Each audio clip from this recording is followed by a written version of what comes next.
Oferecimento HS Consórcio, uma das maiores empresas de consórcio do Brasil. Entre em contato 699243-3006.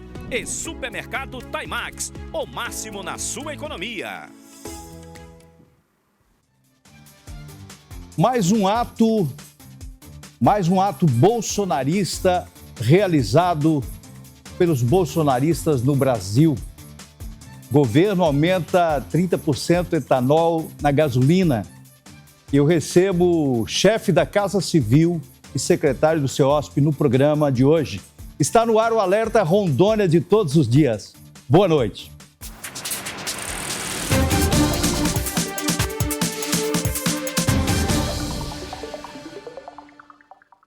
Muito bem, estamos iniciando o programa Alerta Rondônia de hoje. Estou sem retorno aqui de vídeo, tá? Agradecendo aí a sua audiência, a você que nos permite adentrar o seu lar, a sua casa, nessa noite gostosa, sempre com muito carinho, agradecendo aos nossos telespectadores e abrindo, é claro, o telefone que já está aqui no rodapé do vídeo, 9910-5151, para você participar, mandando a sua mensagem para a gente. Participe do programa, você é muito bem-vindo no Alerta Rondônia de hoje. Estou recebendo aqui o chefe da Casa Civil, Elias Rezende, e ele também é secretário do CEOSP. Elias, é um prazer tê-lo aqui, seja bem-vindo. Boa noite, Edivaldo. A satisfação é sempre nossa estarmos aqui para podermos falar das ações do governo, seja ela da Secretaria de Estado de Obras, né, a CEOSP, a qual eu estou ainda, né, como secretário, ou até mesmo na interlocução política da Casa Civil, e também falar de outras ações que acontecem do governo, que a gente está fazendo a gestão interna, administrativa ali, para criar um ambiente sempre favorável para o nosso governador Coronel Marcos Rocha fazer a gestão. A Casa Civil é o centro nervoso do governo, né? Onde tudo acontece. O probleminha lá na Secretaria vem para a Casa Civil, o problema na Assembleia é Casa Civil, o problema lá na ponta é Casa Civil. Como é que você tem feito para equilibrar a Casa Civil com uma secretaria que também não é brincadeira, é uma secretaria pesada, porque é a secretaria que mexe com obras? A Casa Civil ela é o coração estratégico, né? Então, toda a interlocução política, ela passa por ali. E a vantagem de tudo isso é que, mesmo antes do governador me nomear ali para a Casa Civil, ele já vinha fazendo essa interlocução, ele mesmo, né? Conversando com os parlamentares, conversando com os poderes. E quando ele passou o bastão para mim, então eu já falei, agora é dar sequência da forma com que o governador deu os encaminhamentos, né? Então isso fica muito tranquilo. Nós temos uma relação muito harmoniosa com a Assembleia Legislativa, os deputados estaduais, eles respeitando naturalmente, né, todas as evidências, né, que a gestão administrativa coloca para cada um dos lados, né, seja o Poder Legislativo, seja o Poder Executivo, e isso a gente consegue conversar muito bem com os nossos parlamentares. O presidente Alex Redano tem conduzido de forma bastante tranquila, serena a casa. A nossa liderança do governo dentro da Assembleia, que é o deputado Jean, que é o nosso líder, o vice-líder, que é o deputado Ribeiro, e a gente consegue fazer com isso uma interlocução muito favorável, né, para o governo, até porque o governador não é de mandar projetos, né, polêmicos que causam dissabores, né, para a gestão do Estado. Então, os projetos são sempre voltados ao bem-estar da sociedade rondoniense, que buscam trazer sempre melhoria na qualidade de vida das pessoas. Então, a gente consegue trabalhar muito tranquilo com a Assembleia Legislativa. Já na Secretaria de Obras, né, é uma secretaria que você tem ela de forma mais formal. Uhum. Né? Eu defino qual é a obra que vai acontecer, né, como secretário, naturalmente passado, né, pelas orientações do governador, eu quero isso ou aquilo, né? E definido isso, definido quais são os projetos a serem executados, a equipe técnica vai seguindo o restante dos trabalhos. Então, ao secretário, como gestor, né, a gente passa todo dia ali pela manhã, dá os vetores, né, e aí vou para a Casa Civil. Nós temos lá o secretário adjunto, que é o Coronel Pachá, né, que é um amigo e está acompanhando toda a gestão ali de perto. Nós temos também a direção executiva, né, que é uma pessoa que sempre trabalhou comigo, desde quando eu fui secretário lá da SEDAM, né, e ele vem me acompanhando, depois foi para o DR, e aí agora está na CEOSP. E a nossa equipe da CEOSP, uma equipe técnica de excelência, e vem fazendo com que as obras são entregues não só aqui na capital, mas em todo o estado de Rondônia. Nós temos obras, Edivaldo, nos 52 municípios do estado de Rondônia, através da CEOSP, e também nos distritos. Muita coisa acontecendo nos distritos, como nós fizemos aqui recentemente no São Carlos, lá em Califórnia, temos obras lá em Vista Alegre, enfim. Isso mostra que o governo está presente em todos os cantos e a gente está conseguindo fazer bem essa interlocução entre as duas secretarias. O Pachá está desde o início do governo, não está? O Pachá está. Ele era secretário da Segurança Pública, né, lá da SESDEC, e aí depois ele acabou migrou lá para a Secretaria de Obras e veio ser o meu adjunto lá na Secretaria de Obras. Elias, a Casa Civil, como você bem disse, é o lugar de articulação política. A articulação política você precisa ter conforto, né, para tratar de articulação política. Você assumiu, houve uma mudança, você colocou sua equipe para te dar esse conforto? Sim. Quando eu cheguei na Casa Civil, já estava, né, o governador vinha fazendo essa interlocução no próprio gabinete dele. Então a Casa Civil já tinha acontecido um esvaziamento na Casa Civil. Então me coube apenas a indicar as pessoas que iam estar comigo trabalhando, né? Então todo mundo já tinha sido exonerado, a gente estava com a Casa Civil praticamente vazia, só estava ali aqueles lugares onde necessitavam, né, a presença de algumas pessoas por ações proformes, como o Diário Oficial, né, a Ditel, que é a nossa diretoria legislativa. Então, me coube fazer, apontar as pessoas que iam, a partir dali, junto comigo, conduzir, né, a gestão ali da Casa Civil. E nós fizemos isso com muita serenidade, conversando com o governador, né, sempre levando quais são as pessoas que nós gostaríamos de trazer, e o governador não colocou nenhuma objeção quanto a isso. Tem momento que eu vou te fazer pergunta como chefe da Casa Civil e também como secretário. Agora, como chefe da Casa Civil, o que você destacaria desse governo como uma grande obra que vai ficar marcado no governo Marco Rocha? Olha, nós temos algumas, né, mas, por exemplo, nós podemos falar aí do Hospital de Guajará-Mirim, né, que vem um grande avanço para a saúde, né, principalmente ali na região, né, da nossa pérola do Mamoré, que alcança não só a cidade de Guajará-Mirim, mas os distritos e também a cidade de Nova Mamoré e seus distritos. Nós podemos falar ainda em saúde, né, que o governador Marcos Rocha assumiu a gestão do hospital regional agora lá de Vilhena, e isso traz para o Cone Sul um diferencial na saúde, aquilo que era mantido pela Prefeitura de Vilhena, hoje é pelo governo do estado de Rondônia, através da CESAL e dessa ação corajosa que o governador Marcos Rocha fez. Falando de infraestrutura, nós podemos falar, né, da rodovia Transrondônia, que muita gente chama de rodovia do Boi, que é a 370, que hoje já está finalizando nessa rodovia, Edevaldo, 84 quilômetros de asfalto. Asfalto novo. Quem conhece aquela região ali do Cone Sul sabe da importância que é aquela rodovia, que é aquele o eixo da ligação de Rondônia, partindo ali do Cone Sul por dentro, saindo ali na Zona da Mata, saindo em Parecis, né, para dar uma rota alternativa. Então, esses primeiros 84 quilômetros de asfalto está sendo concluído agora. Obra importante que o governador Coronel Marcos Rocha quis que essa obra saísse do papel e, de fato, saiu. Era um projeto antigo, com vontade de querer fazer isso, mas nunca alocaram o recurso para aquela obra. E o governador Marcos Rocha alocou o recurso, uma obra de mais de 200 milhões de reais, e recursos, né, fonte do Tesouro. Ainda falando de asfalto, nós temos um asfalto que está em andamento também, ligando o município de Santa Luzia ao município de São Felipe, que já faz parte desse traçado da rodovia Transrondônia, né, porque digamos, um trecho do meio dessa ligação toda, partindo ali da região do Cone Sul de Corumbiara, para quem quiser vir, né, aqui cortando por dentro o estado de Rondônia, sair Rolim de Moura, de Rolim de Moura você decide para que lado você quer seguir, para Alvorada, se já quer sair da BR-364 de novo. Então essa é uma obra muito importante também. Ainda falando em rodovias, né, o governador Marcos Rocha revitalizou completamente a rodovia 460, que liga a BR-421 até o município de Buritis.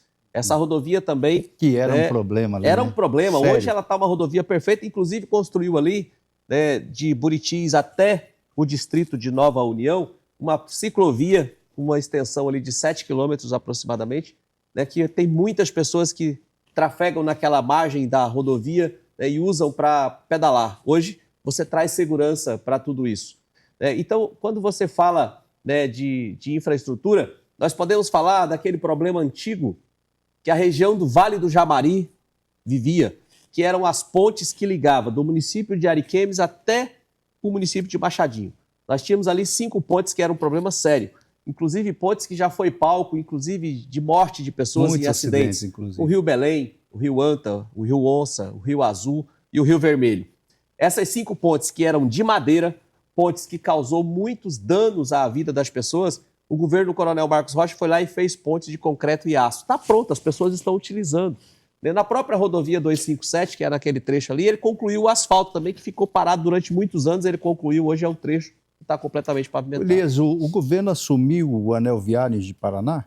O anel viário, nós assumimos aquilo lá quando nós chegamos, eu inclusive fui diretor do DR e a gente fez um bom trabalho ali, inclusive colocando as ciclofaixas e tudo, e nós iniciamos um trabalho que foi uma tratativa do nosso governador Coronel Marcos Rocha lá com o então ministro de Transportes, que era o Tarcísio, para que o governo federal assumisse a gestão daquele anel viário, né, e tirasse ele da responsabilidade do Estado.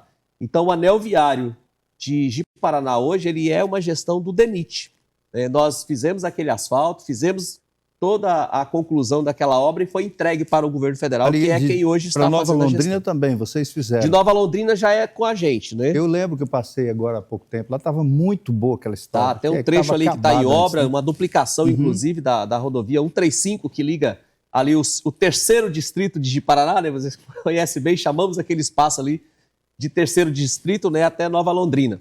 E veja que aquela ponte do Rio Urupá, né, que fica ali na rodovia, já no perímetro urbano de Ji-Paraná, né, quando o governador Coronel Marcos Rocha assume o governo, era uma ponte que não ligava nada a lugar algum, porque não tinha sido feita as cabeceiras da ponte e usávamos uma ponte ao lado de uma pista madeira. só que dava briga, lembra?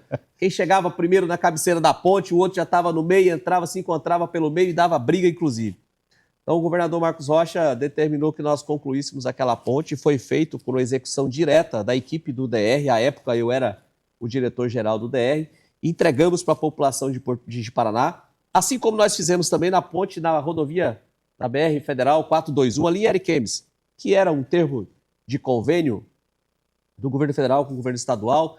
Quando o governo federal assumiu a rodovia 421, né, o compromisso do Estado era entregar aquela ponte ali, logo que você sai da cidade de Ariquemes, sentido Montenegro, entregasse aquela ponte em condições de funcionamento. E ela ficou ali, aquela ponte, o tablado da ponte, no meio do nada também. Então nós fizemos os encabeçamentos e fizemos a ligação e o governador Marcos Rocha entregou para o Vale do Javari. Então veja que o Vale do Javari recebeu obras importantes.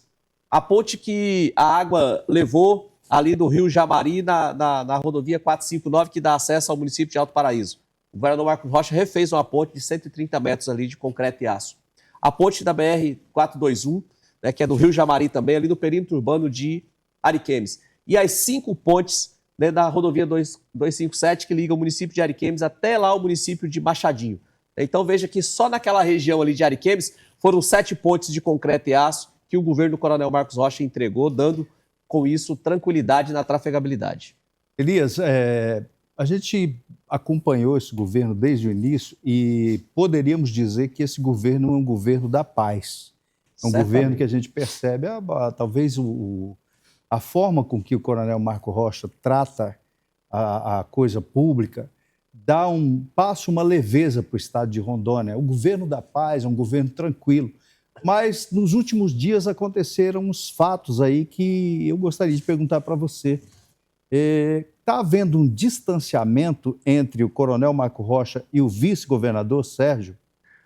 Até porque a pergunta, vou dizer para você, eu até pouco tempo eu achava que isso era talvez uma jogada, né, para estar na mídia e tal. E depois eu fui perceber que não é, o negócio é mais sério que eu pensei, porque os deputados aprovaram aí um decreto que tirava o poder do vice, uma alteração na PEC, que alterou a Constituição do Estado. E o Sérgio entrou lá na Justiça para reverter isso. Parece que saiu o resultado hoje, inclusive negativo.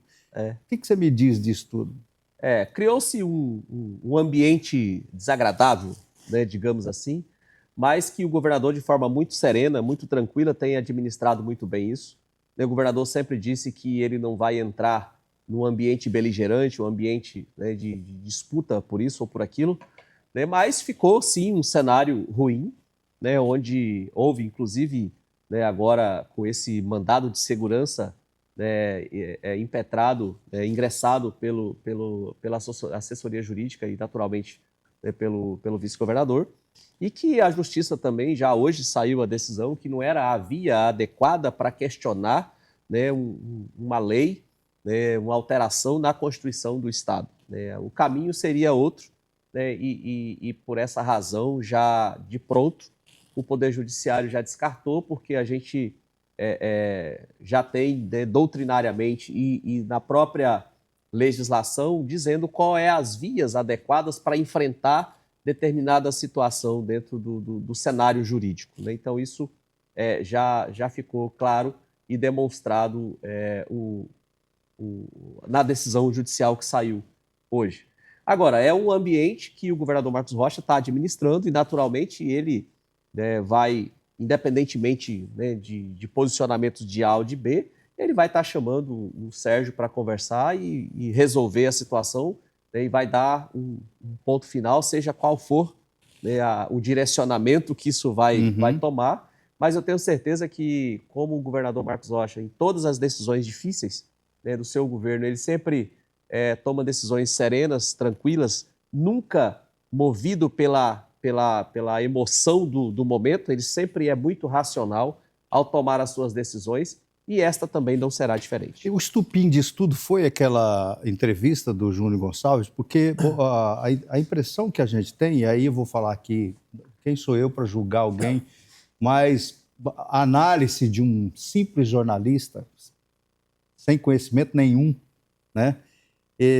Eu percebi que o Júnior estava tentando passar um recado. Olha, me ajudem, não me deixe sozinho, porque senão eu vou jogar no ventilador. Enfim, para alguém ele estava mandando um recado. Isso foi o estupim dessa coisa toda ou não? A meu ver, parece que sim. Inclusive, eu não assisti essa entrevista, né? Ouvi várias pessoas comentando sobre isso, sobre aquilo, né? Até porque parecia que se queria criar um ambiente de disputa, né? E não é esse o meu objetivo, né? Eu não tenho tempo e nem disposição para disputar espaço com ninguém, né? Então, me parece que tudo partiu dali. Dali, né? Dali houve uma série de desdobramentos, né, para isso chegou tudo, nisso. E culminou, inclusive, a esse ato, né, com um mandado de segurança para questionar um projeto de lei, né, que é uma emenda à Constituição Estadual que foi votada e aprovada pelos deputados e proposta, inclusive, pela Assembleia Legislativa. Bom, isso é coisa passada e tomara que o coronel Marcos Rocha tenha equilíbrio suficiente para chamar e resolver da melhor forma possível, que não prejudique o grupo, porque tinha um grupo aí já praticamente formado, né? E a gente espera que tudo dê certo. Elias, o maior desafio que você tem enfrentado na Casa Civil?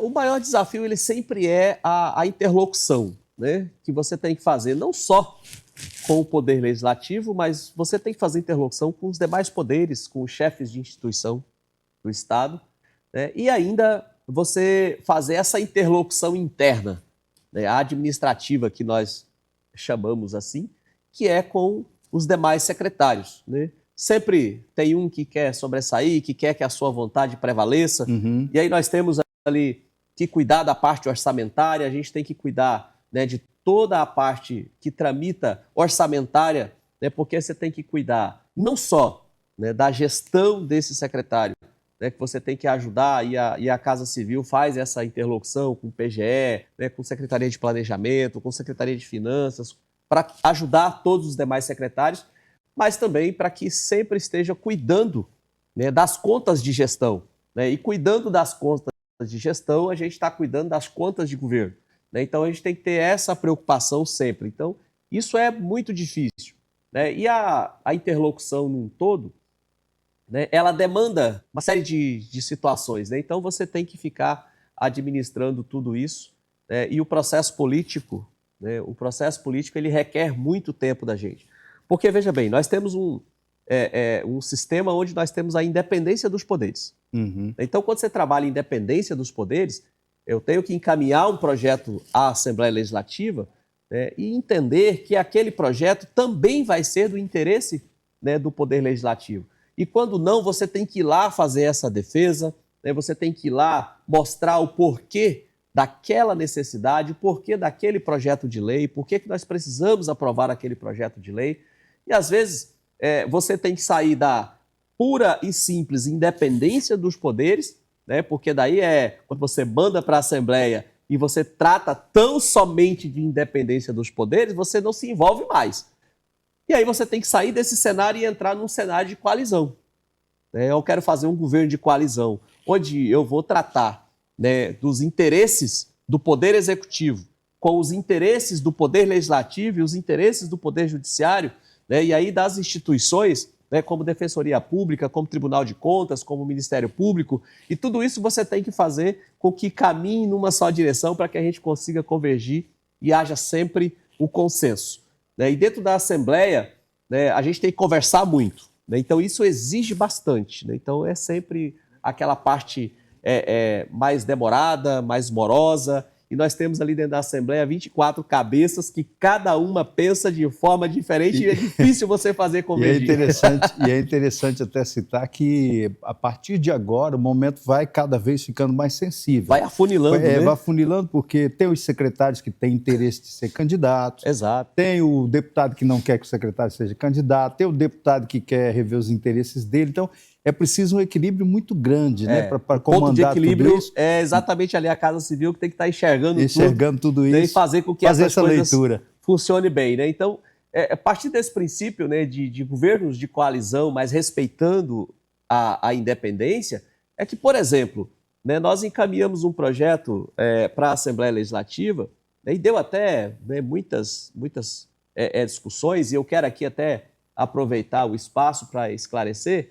É porque houve a rejeição do projeto na Assembleia Legislativa. Os deputados votaram, né, por não aprovar aquele projeto e o arquivaram, que era tão somente um remanejamento orçamentário para a Secretaria de Desenvolvimento Ambiental. Né? E não votaram esse projeto sob a ótica de que aquele projeto seria para prejudicar os produtores, né, do estado de Rondônia, que era mandar dinheiro para a SEDAM, fiscalizar e etc. Não é nada disso. A fiscalização, a proteção ambiental, ela é inerente à Secretaria de Meio Ambiente. A Secretaria de Meio Ambiente tem dentro do seu escopo proteção ambiental. Aí quando eu falo de fiscalização, nem sempre a fiscalização é por aquilo que eventualmente alguém esteja fazendo de forma irregular com relação às leis ambientais. Mas, por exemplo, eu preciso fazer uma fiscalização, que é uma vistoria, para emitir uma licença ambiental, por exemplo, de uma limpeza de pastagem, né, de uma supressão de vegetação, né, de um empreendimento como um frigorífico, né, como um lavador de carros, que aí você veio trazendo já para aquela situação mais simples. Então, tudo isso requer uma fiscalização do órgão ambiental para a emissão da outorga, para a emissão da licença ambiental, seja a licença prévia, seja a licença de operação, ou seja uma licença de instalação, enfim. Tudo isso requer um mecanismo que é de checagem, né? Então, se eu vou fazer uma autorização para a limpeza, né, da cerca ali, que chamam de acero, a equipe tem que ir lá fazer e olhar se aquelas coordenadas que foram apontadas realmente são aquelas coordenadas, se não está dentro de uma área embargada, enfim. Para tudo isso, eu preciso fazer o deslocamento da equipe e até lá fazer essa fiscalização. E aí, quando você leva aqui para o único lado, que a fiscalização ambiental é para ir lá multar, é para isso ou para aquilo, aí a gente teve o projeto rejeitado pela Assembleia. Não houve consenso. Né? Não houve consenso, aí foi para o dissenso. Né? Quando não há consenso, você vai para o dissenso, e o dissenso é voto. Né?